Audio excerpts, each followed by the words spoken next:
150 रुपया देगा। For a change इस बार सवाल मैं पूछूंगी, जवाब भी आप ही देंगे।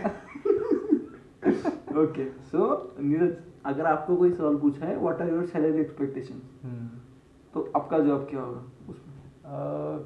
अभी मेरी जो करंट सैलरी होगी ना, तो अकॉर्डिंग टू पहले तो मैं प्रोफाइल देखूंगा, अगर प्रोफाइल मैच हो रहा है मेरे करंट प्रोफाइल से, सो मैं अपनी करंट सैलरी से 30 to 40% हाइक मांगता हूँ। मतलब अभी मैंने अब तक जब तक मुझे पूछा है, जितना भी पूछा है मैंने सेम बोला है, तो दैट विल से। ओके, और अगर आपको आप 30-40% कोट कर रहे हो, right?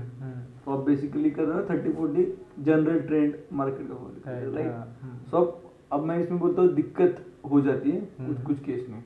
जैसे जो टॉप कंपनीज है, टॉप एमएनसीज ना, तो उनकी सैलरी जनरली ज्यादा होती है compare to other MNCs, okay, right? ऐसा हो सकता है, पर जनरली ऐसा होता है ना, उनकी बेस सैलरी भी फिक्स ही होती है, वो कितने कितने देंगे, दैट इज जनरली अप। तो अगर आप जवाब देते हो ना 30-40%, अगर आप एक अच्छी कंपनी को दे रहे हो, मतलब एक नॉर्मल एमएनसी में काम कर रहा है, वो आप अच्छे टॉप ओईएम को इंटरव्यू दे रहे हो, सो उस टाइम में कुछ नहीं होगा। वो जनरली ऐसे करेंगे कि अगर आपकी सैलरी उनसे मैच हुई होगी तो वो आपको उनका जो बेस पैकेज है वही दे देंगे, अगर मैच भी नहीं हो रही तो वो आपको बेस पैकेज दे देंगे। आपका ये जवाब कुछ प्रॉब्लमेटिक नहीं होगा। पर अगर आप ऐसी इंडस्ट्री में जा रहे हो जिधर कॉम्पिटिटिव इंडस्ट्री है, जिधर दे देते हैं, जैसे कोई स्टार्टअप हो या कोई कंपनी ग्रो कर रही है या कोई कंपनी नए से डिपार्टमेंट खोल रही है, वो पॉइंट होता है ना जब आप अच्छी सैलरी एक्सपेक्टेशन कर सकते हो, ओके, राइट? सो मैं एक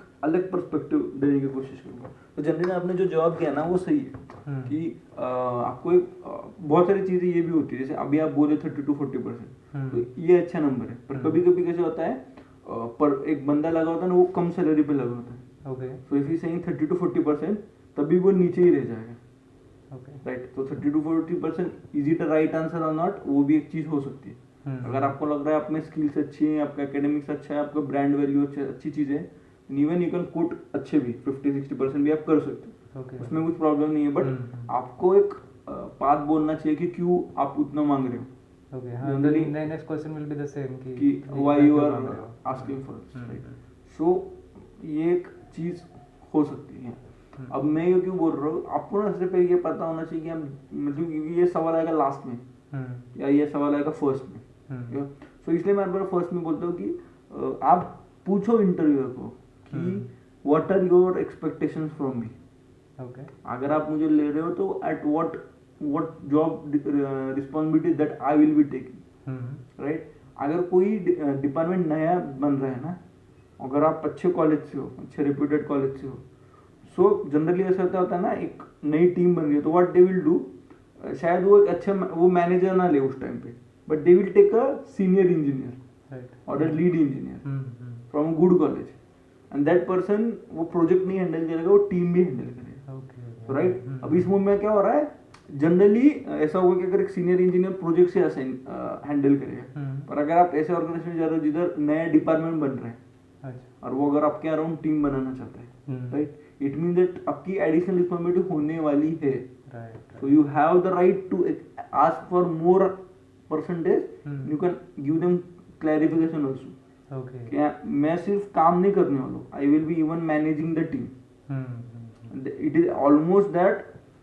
at the cost of one resource you are getting two benefits, so ये आप बोल सकते हो। मैं इसलिए बोल रहा हूँ क्योंकि कैसा होता है, जनरली हमको पता नहीं होता, हम लोग वैल्यू कोड कर सकते हैं, और जब आप लोग उधर जाते हो यू अंडरस्टैंड दैट अरे इधर तो मैं 2-2 लोगों का काम कर रहा हूँ, ओके, हाँ, सही बात है। So you should be, because मैं बहुत सारे लोगों से बात करते रहता हूँ, अगर कोई नया डिपार्टमेंट बन रहा है ना, generally to happen that senior engineer, lead engineer ही जनरली टीम लीड करेगा, टीम भी देखेगा, तो 2 रिस्पॉन्सिबिलिटी ले रहा है, सो यू कैन हाइक, तो आप 30-40 या 50-60 भी बोल सकते हो, you are almost at the cost of one, you are doing 2 works, ये भी हो सकता है।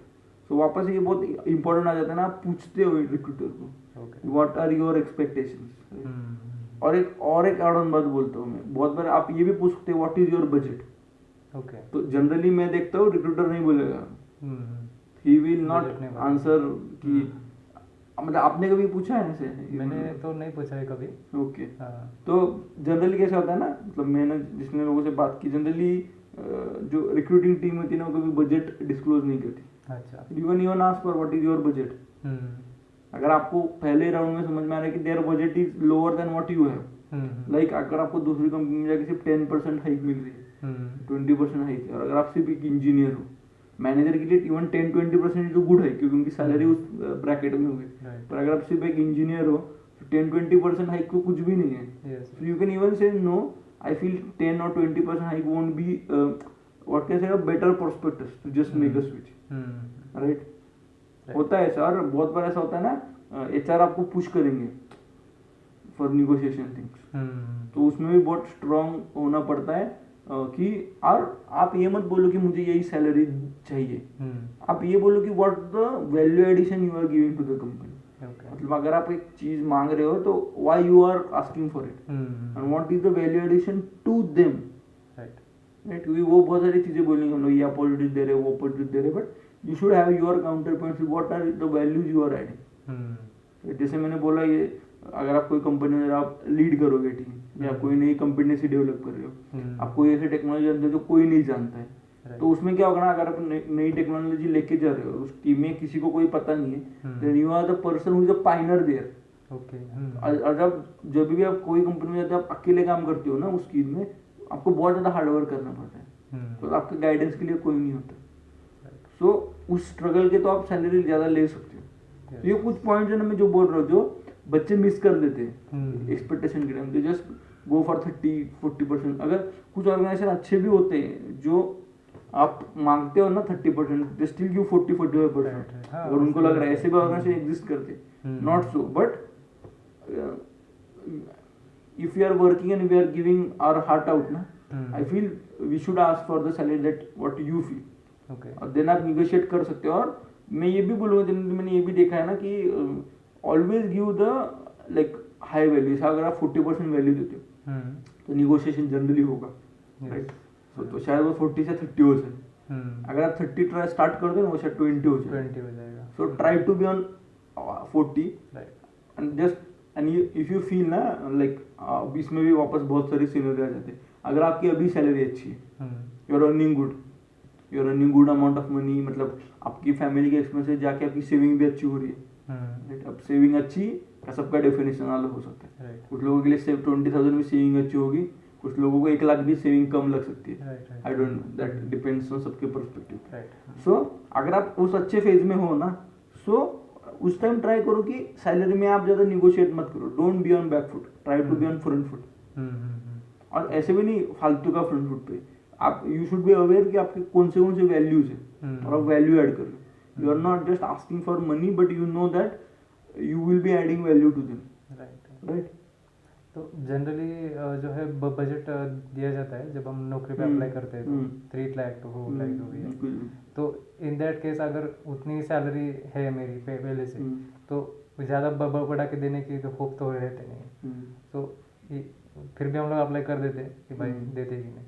तो वो सिचुएशन में फिर क्या होप्स है कि वो अपना बजट बढ़ा सकते हैं हमारे लिए? हाँ, okay.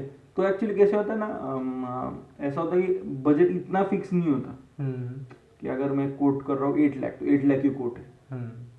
It can go to 8.2, 8.3, 8.4, 8.5 also, अगर कैंडिडेट अच्छा होगा तो। सो ऐसा कुछ नहीं है कि वो बोलेंगे हमारा बजट इतना ही है। आप एक्चुअली कभी कभी ये भी ट्राई कर सकते हो कि अगर वो बोल रहे हैं ना कि they can just give 20% hike, से यस टू देम।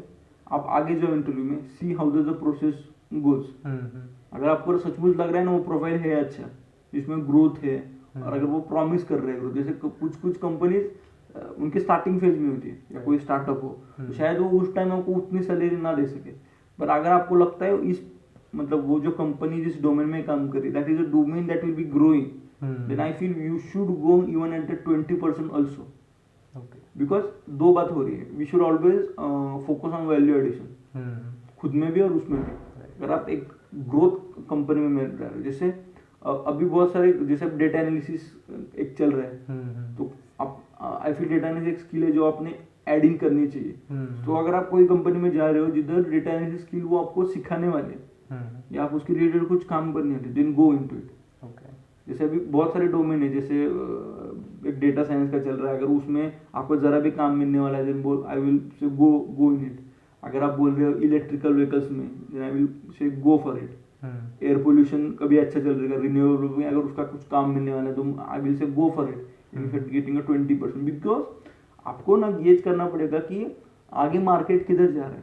हाँ। अगर आपको उस प्रोफाइल में जॉब मिल रहा है उस परसेंटेज के लिए, तो इवन दैट परसेंटेज ओके, आप सोचोगे आप लर्निंग कर लोगे उसमें। अगर समझो हमें कम मिल रहा है, तो हमारा करंट पैकेज से अगर कम मिल रहा है, but the profile way that we want is मतलब वो जो आपने अब जो डोमेन मेंशन किया उसमें से अगर कोई एक है, so should I go for it कि कम सैलरी के लिए भी जाना चाहिए? सो एक्चुअली अभी इसका जवाब है ना, इट डिपेंड्स ऑन कि कम है मतलब क्या है, कम कितना है। हाँ। अगर वो जो भी अमाउंट दे रहे हैं, अगर वो अमाउंट से आपका फैमिली नीड्स हो रहे, फाइनेंशियल नीड्स कंप्लीट हो रहे, और आपको भी बुरा नहीं लग रहा है उस चीज़ के बारे में, तो आप जा सकते हो।